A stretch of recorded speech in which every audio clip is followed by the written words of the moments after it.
AITA for leaving a first date because his mom came along. Hey everyone. So, I 23 female need to vent about something that happened recently, and I genuinely don't know if I overreacted or if anyone else would have done the same. Grab some popcorn because this is a wild one. A few weeks ago, I matched with this guy on Hinge. Let's call him Jake, 25 male. From the get-go, our conversations were amazing. He was witty, had a great sense of humor, and we bonded over our mutual love for indie music and Italian food. He even remembered that I mentioned my favorite band was the Lumineers and that I'd always wanted to try this new Italian place downtown. Points for attentiveness, right? We chatted almost every day for about 3 weeks. Texts turned into phone calls that lasted hours, and I genuinely felt a connection brewing. So when he suggested we finally meet in person at that Italian restaurant I was dying to try, I was all in. He seemed thoughtful for picking a place he knew I'd love. Fast forward to last Friday night. I spent way too long picking out an outfit, settled on a cute floral dress that was flirty yet casual. I arrived at the restaurant a few minutes early because I didn't want to make a bad first impression by being late. As I walked in, I saw Jake already seated at a cozy table near the window, looking even better in person with his easy smile and a button-down shirt that brought out his eyes. "Hey, Emily," he greeted me with a warm hug. "You look amazing." "Thanks, you too," I replied, feeling butterflies.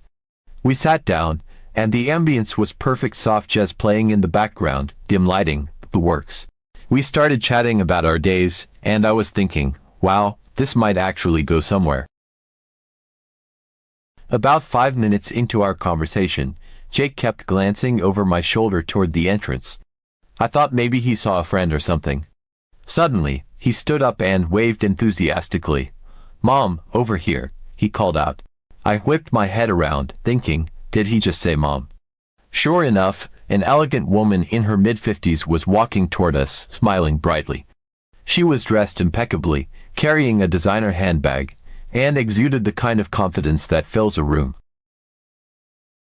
"Hi, sweetheart," she said, giving Jake a hug before turning to me. "And you must be Emily. I've heard so much about you." I was completely caught off guard. I stood up awkwardly, trying to process what was happening.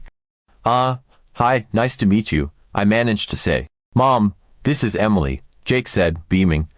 "Emily, this is my mom, Karen."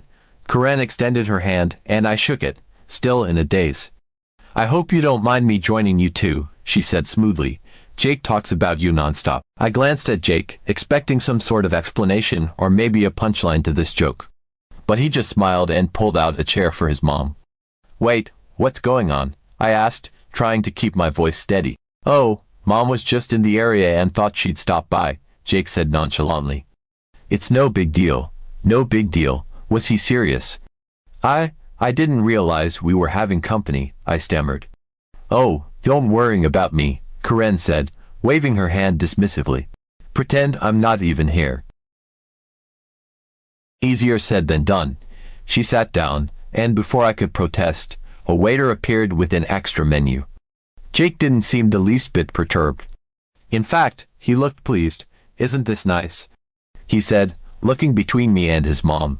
I forced a smile, utterly confused. Maybe this was some kind of family quirk, or maybe he was really close to his mom and thought this was acceptable. "So, Emily," Karen began, "Jake tells me you're a graphic designer. That must be so interesting." "Yes, it's a lot of fun," I replied, trying to be polite despite my discomfort. "Do you find it financially stable?" she asked, tilting her head slightly. I blinked. Well, it pays the bills," I said with a nervous laugh. "That's good to hear," she said, nodding approvingly. "Financial stability is so important these days." I glanced at Jake, who was sipping his water as if nothing unusual was happening. He caught my eye and smiled. "Mom loves meeting new people," he said, as if that explained everything. "Especially the ones my son is dating," Karen added, winking at me. "Dating? This was our first date." "Actually, this is our first date," I clarified, hoping she'd take the hint. I know," she said cheerfully. "But you can tell a lot about a person from a first impression." I felt my cheeks flush. This was getting weirder by the minute. "Jake, can I talk to you for a second?" I asked, trying to keep my voice steady. "Sure," he said, still oblivious. "What's up, in private?" I insisted. He looked puzzled but stood up. We stepped a few feet away from the table. "Is everything okay?" he asked. "Why is your mom here?" I whispered urgently. "Oh, she's just excited to meet you," he said, as if that was the most natural thing in the world. I told her about our date, and she insisted on stopping by. "Jake, this is really uncomfortable for me," I said. "I was expecting to spend time with you, not have an impromptu meeting with your mom." He sighed. "Look, family is super important to me. If we're going to be together, you need to get used to that. Be together." I echoed. "This is our first date, exactly," he said. "No time like the present to start integrating you into the family." I stared at him, utterly speechless. Was this guy for real? "Can we please just enjoy the evening?" he asked, giving me puppy dog eyes. I took a deep breath, weighing my options. Part of me wanted to bail right then and there, but another part didn't want to seem rude. "Fine," I said reluctantly, "but this is really unconventional." We returned to the table, and Karen was already chatting with the waiter, ordering a bottle of their finest red wine. "I hope you don't mind," she said as we sat down. I took the liberty of ordering for the table. "Great," I muttered under my breath. "So, Emily," she turned her gaze back to me, "tell me about your family. Are your parents still together?" Yes, they are," I replied, feeling like I was under a microscope. "Any siblings?" she probed. "I have a younger brother," I said. "How lovely," she said, although her tone suggested she wasn't that interested. "Family gatherings must be fun." "Yeah, we get together for holidays mostly," I said. "Family is the cornerstone of a good life," she mused. "Don't you agree?" "Sure," I said, reaching for my water glass. The waiter returned with the wine, pouring glasses for each of us. I took a generous sip, hoping it would calm my nerves. "So, where do you see yourself in 5 years?" Karen continued. "Excuse me," I asked, nearly choking on the wine. "Just curious about your life goals," she said sweetly. "Jake is very goal-oriented, you know." I glanced at Jake, who was nodding along. "Mom always says it's important to plan for the future," he added. "Well, I hope to advance in my career," I said carefully. "Maybe do some traveling." "Traveling is nice," Karen said, "but what about settling down? Marriage, kids?" I felt my face flush again. "I think that's a bit personal for a first meeting," I said, trying to keep my tone light. "Nonsense," she waved me off. "Better to discuss these things up front." "Actually, I agree with Emily," Jake said suddenly. I felt a wave of relief wash over me. But then he continued, "Maybe we should talk about our expectations, you know, so we're on the same page." I couldn't believe it. Was this some kind of intervention, a pre-marriage counseling session? "Jake, I think this is moving a bit too fast," I said firmly. He looked taken aback. "Really? I thought we had a connection. We barely know each other," I pointed out. "That's what dating is for," he argued. "Yes, dating," I emphasized. "Not interrogations or family interviews." Karen sighed dramatically. "I think someone isn't ready for a serious relationship. Maybe I'm not," I snapped. "At least not with someone who thinks this is normal." An awkward silence fell over the table. "Perhaps we should call it a night," Jake said quietly. "Perhaps we should," I agreed, grabbing my purse. "No hard feelings," Karen said, although she didn't sound sincere. "Best of luck," I muttered before turning and walking out of the restaurant. As soon as I was outside, I took a deep breath, feeling a mix of anger, embarrassment, and disbelief. I pulled out my phone and called my best friend, Jess. "Hey. How's the date going?" She answered cheerfully. "You're not going to believe this," I said, launching into the whole story. "Wait, he brought his mom," Jess exclaimed. "On a first date?" "Yes, girl, you dodged a bullet," she said firmly. "That's beyond weird. Was I wrong to walk out?" I asked, suddenly second-guessing myself. "Absolutely not," she assured me. "That's not normal behavior." When I got home, my roommate Lisa was on the couch watching TV. "You're back early," she remarked. "Date didn't go well, you could say that," I sighed, plopping down next to her. I recounted the entire ordeal, and her eyes grew wider with each detail. "That's insane," she said when I finished. "Who does that?" "Apparently, Jake does," I said. "You did the right thing by leaving," Lisa said. "Imagine what the rest of your relationship would be like." "Yeah, like bringing his dad to our second date," I joked. We both laughed, but I still felt unsettled. The next day at work, I told a couple of coworkers about it during lunch. Most were as shocked as I was, but one guy, Mark, played devil's advocate. "Maybe he's just really close to his mom," Mark suggested. "Some cultures are like that." "That's fine," I said, "but a heads up would have been nice.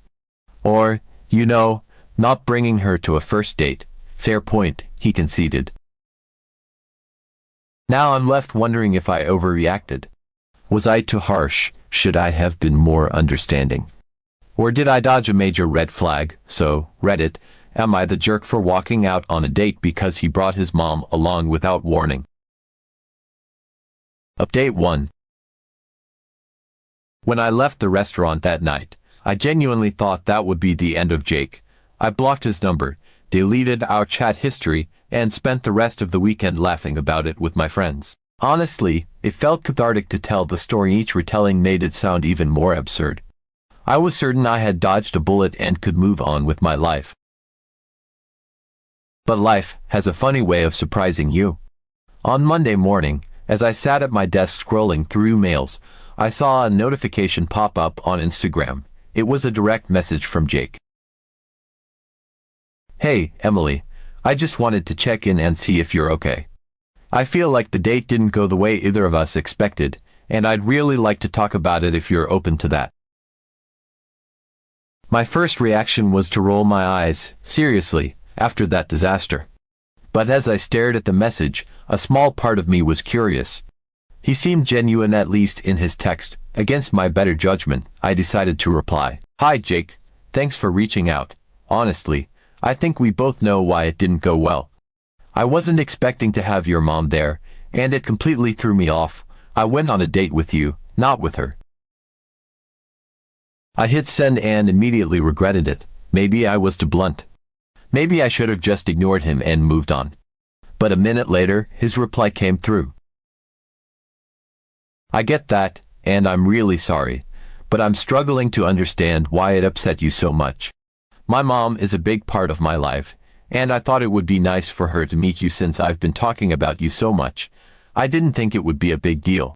She was just curious about you." I felt my frustration bubble up again. Did he seriously think this was normal? But instead of ignoring him, I decided to explain exactly how it felt from my perspective. "Jake, here's the thing. I was there to get to know you. That's the whole point of a first date. Instead, your mom completely dominated the evening. She asked me a ton of personal questions about my family, my finances, and even if I wanted kids. And you barely said anything. It felt like an interview, not a date. I wasn't prepared for that, and it made me really uncomfortable." I stared at my phone, unsure if I was being too harsh. But he needed to hear it. A few minutes later, his reply came through. "I'm really sorry if it felt like an interrogation. That wasn't my intention at all. I just value my mom's opinion, and I thought it would be nice to introduce you to her.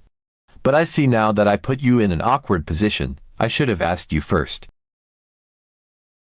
I wasn't expecting that. For the first time, he seemed to really understand why I had reacted the way I did.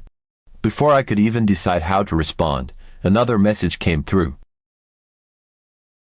"Can I make it up to you? I'd love to take you out again, just the two of us this time. No surprises, no interruptions. I promise it'll be a proper date." I let out a sigh, torn between feeling annoyed and slightly touched by his effort to fix things.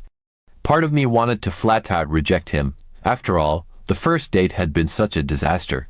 But another part of me wondered if maybe, just maybe, he deserved a second chance. He had apologized, and it seemed like he genuinely wanted to make things right. After a lot of internal debate and a lengthy chat with my best friend, I finally replied. "I appreciate the apology, and I'm glad you're starting to see where I was coming from. I'm willing to give it another shot, but only if it's just the two of us this time. No moms, no family, no surprises. His reply came almost instantly. Deal. Just the two of us, I promise. So, with a mix of hesitation and curiosity, I agreed to a second date. Jake suggested a new spot, a quiet coffee shop known for its cozy ambience and amazing pastries. He promised to keep it low-key and all about us. Now I'm waiting for the second date, and then I'll write the next update. I wonder what will happen there. Update 2. I went on a second date with him. You will be shocked by what you hear. Prepare to laugh. I am still in shock. I was cautiously optimistic as I walked into the little cafe Jake had picked for our second date. It was a cozy spot, full of warm lighting and shelves lined with books and plants. It smelled like freshly brewed coffee and cinnamon rolls, and it immediately put me at ease. Jake was already seated at a corner table, looking as handsome as ever in a casual button-up shirt.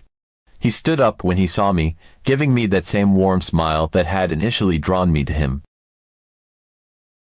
We exchanged pleasantries, and from the very start, the vibe was completely different from our first disastrous date. Jake was attentive and engaged, asking me thoughtful questions about my work and hobbies. He listened intently as I talked about a recent project at work, nodding and chiming in with his own experiences. He opened up about his own life, sharing funny anecdotes about his job and his favorite childhood memories. It felt natural, and for the first time since we met, I could see the person I had spent weeks getting to know over text. The conversation flowed effortlessly. We talked about everything: our favorite movies, dream travel destinations, even silly things like our favorite pizza toppings. At one point, he made a joke that had me laughing so hard I nearly spilled my coffee. It was the kind of date I'd been hoping for from the beginning, and I found myself relaxing and genuinely enjoying his company. As the evening went on, I began to forget about the mess that was our first date. Jake was proving to be charming and thoughtful, just as he had been in our messages. I caught myself thinking that maybe I had been too harsh in my initial judgment. After all, people make mistakes, right? And he had gone out of his way to apologize and make things right.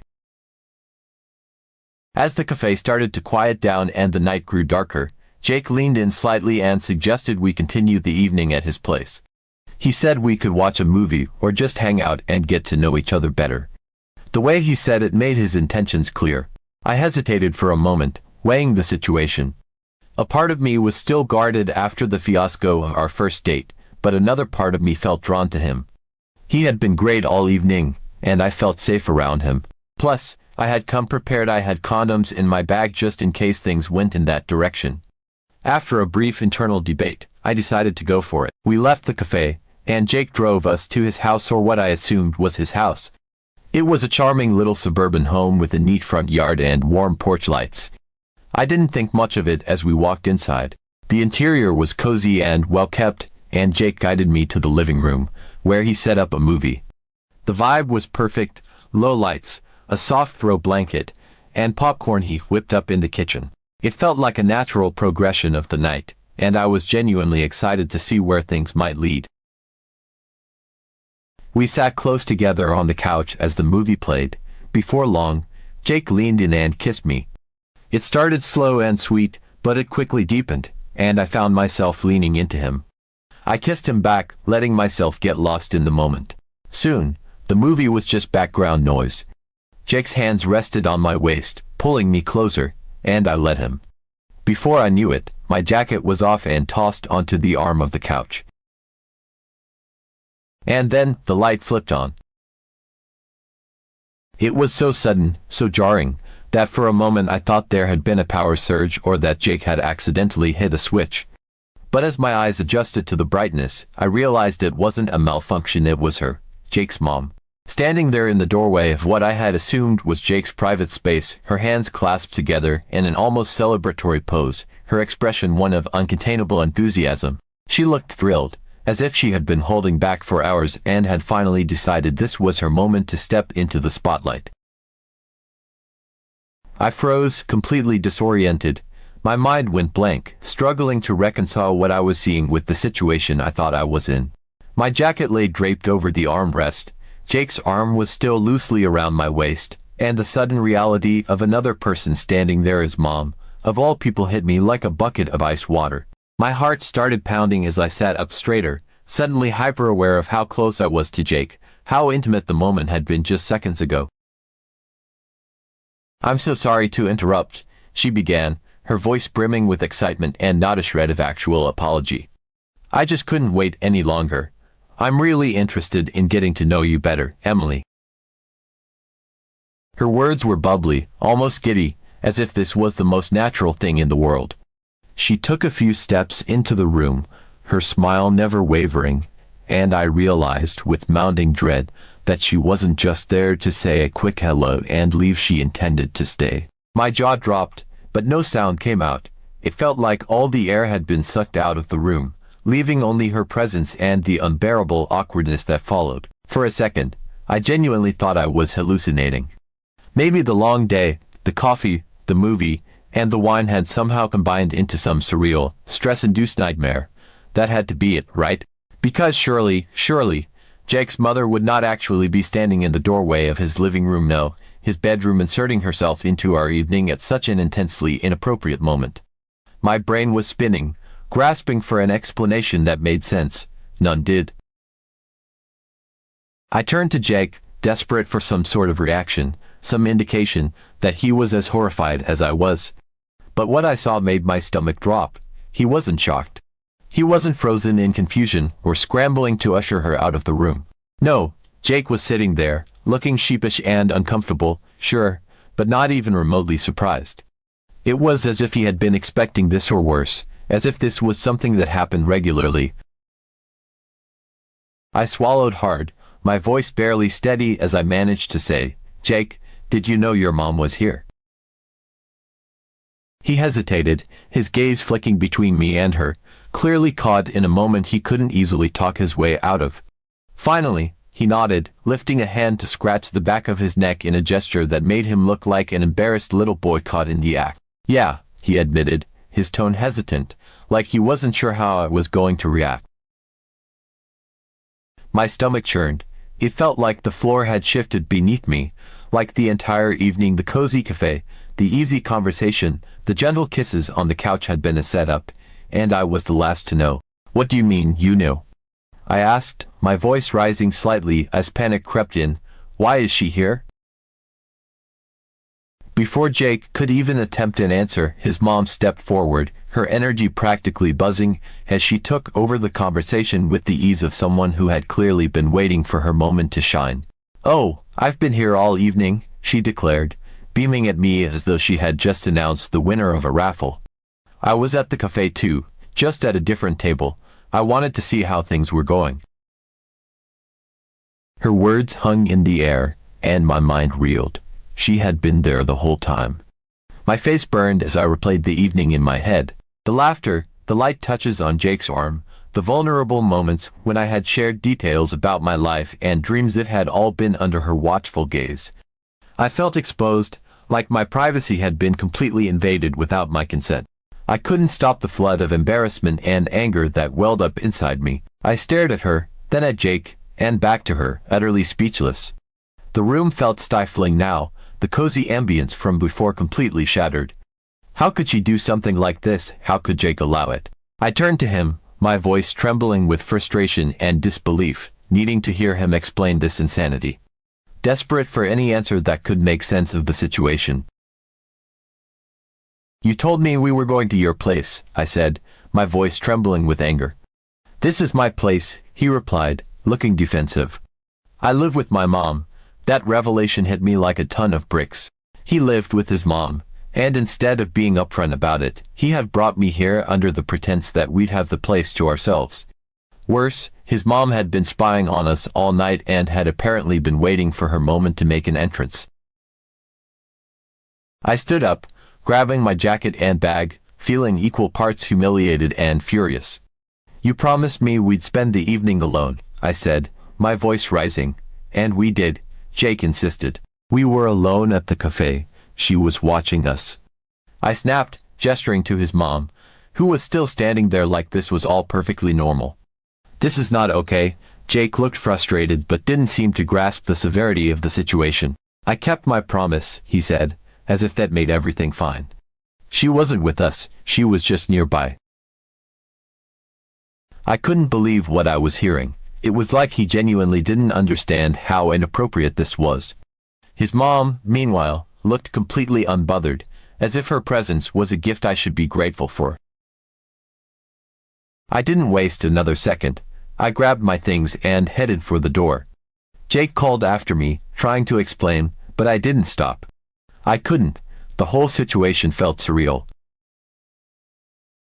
As I drove home, a mix of emotions swirled inside me: anger, embarrassment, and disbelief. I couldn't believe I had given him a second chance, only for it to end like this. It was clear to me now that Jake wasn't just close to his mom.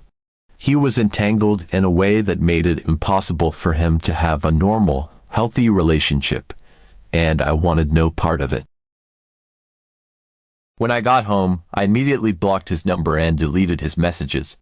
This time, there was no second guessing, no wondering if I'd been too harsh. Jake and his mom had crossed every boundary I had, and there was no coming back from that. Lesson learned: if a guy brings his mom to the first date, run.